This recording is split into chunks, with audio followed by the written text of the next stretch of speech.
How easy is it to buy into negative stereotypes? Pretty easy, according to a new study. Sian, Beilock, and McConnell, both of the University of Chicago, studied how a group of women did on a math test after being told that women do poorly in math compared to men. What are the implications? We're now joined by Sian Beilock and McConnell. And welcome both to Chicago tonight. Okay, Sian Beilock, what happened when you administered this test? So essentially, women took a math test, and after they performed some of the problems, we just reminded them casually that there is work out there showing that there's gender differences in math. We sort of reminded them of a prominent stereotype that women might not perform as well as men on a math task. And then they went back and did more problems.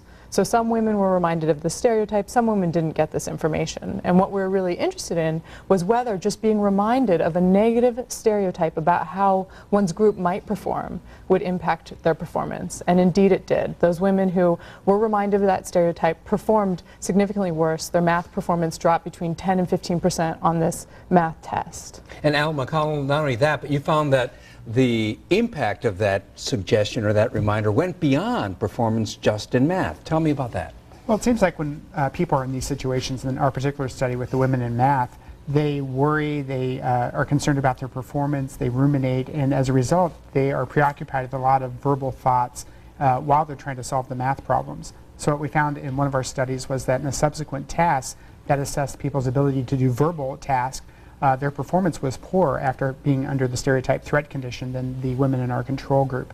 So it seemed like those worries they had while they were performing the math task kind of diminished their working memory capacity in such a way that later on a verbal task they suffered in a task that was completely unrelated to the math stereotype. So just to make sure that I understand, Sian Beilock, in other words, they were given the suggestion that, or reminded that sometimes women do not perform in math as well as men do, and not only was their performance in math affected, but in a subsequent test on verbal skills, the negative impact continued. Why do you think that is? Well, we think that we have evidence that women in these situations start to really worry about screwing up. Even if they don't buy into the stereotype, they don't want to show evidence that the stereotype exists. And that's really powerful. So they don't even have to necessarily believe the stereotype. They just have to believe that someone else believes it. And just that is enough to make them start worrying, ruminating about messing up. And as a result, even when they're done with the math test, if they do another task, they're sort of depleted in a way. They don't have the cognitive horsepower to go on and do that second task. And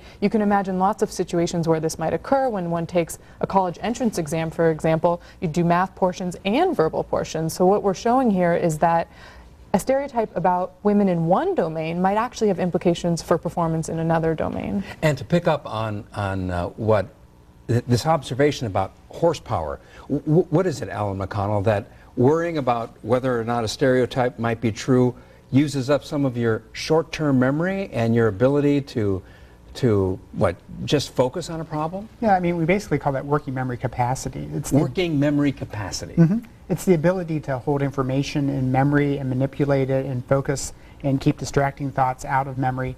So basically, when you're sitting there and you have a math problem like 31 minus 19, you're verbally kind of going through these steps of saying 12. 31 minus 19, carry the 1, and all those steps require what we call phonological loop resources. It's the part of working memory that's devoted to verbal information. So if you need those resources to actually solve the math problem, but at the same time you have these additional worries and you're sitting there saying, oh, I don't want to be the girl that can't do math, you're basically trying to do two things at once, and you know, from juggling, you can't juggle too many objects before you start dropping them. So worrying about a stereotype can lead to sort of less brain power to focus on something. These findings, clearly, the interest is whether they go beyond this one artificial setup about involving women in math. Yeah, and our work and work in other universities show that this doesn't just apply to women in math, but anyone who feels a stereotype about how they should perform, or who thinks that other people have a stereotype about their social group should perform. So African Americans, for example, in intellectual situations, there's work that's shown very similar sorts of effects in terms of negative decrements after bringing up observations about how someone should necessarily perform. And other instances where stereotypes are called into question and performance is an issue? Yeah, it doesn't need to be an academic situation. It can be on the playing field, in a business situation, any situation where there are consequences for your performance and people might have preconceived notions about how you should perform. That's interesting. Once I applied for a job in college and I was told they were not hiring men because men do not have the fine motor skills that women do. And at the time, this is ages ago, I thought, oh, maybe I don't have the fine motor skills after all. But there's also implications for testing. What are those implications?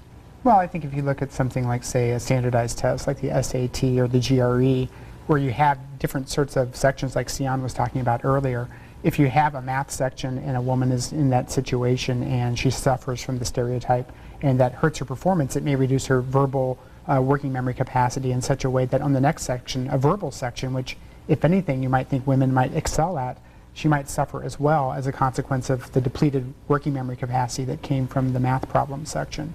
I'm sure you must get this question all the time, so let me put it out there, and that is, how do you react when people say, well, you know what, there's always a little bit of truth to stereotypes? Would you like to take this? Sure. Well, I mean, the interesting thing about this is that we can take two groups of women. One group we remind them of the stereotype, and the other group we don't tell them that, and we see very different performances. So the women who are reminded about the stereotype perform more poorly in a subsequent task, and the women who aren't reminded of that stereotype do not. So if it really was the case that women just don't have the skills to do math, we wouldn't see the group that wasn't reminded of the stereotype performing well at the second task. So in many ways, the fact that we can remind them of a culturally held belief seems to impact their performance, but if we don't remind them of that, we don't see them performing more poorly. And there's been other studies in the literature showing that if you can basically convince women or other minorities that these stereotypes don't apply to them, they perform as well as the other groups that aren't subject to the stereotype. And it's just frustrating. It seems to be somewhat of a self-fulfilling prophecy. If someone says, well, we think there's truth to this and this impacts a woman's performance, for example, then she has evidence that she's performing poorly. That might turn into a subsequent worry or poor performance as well. So I'm frustrated by those sorts of statements. So bottom line, what you're saying is you don't buy the statement that there's some truth to stereotypes. Thanks very much. Sian, Beilock, Alan McConnell, appreciate your coming by.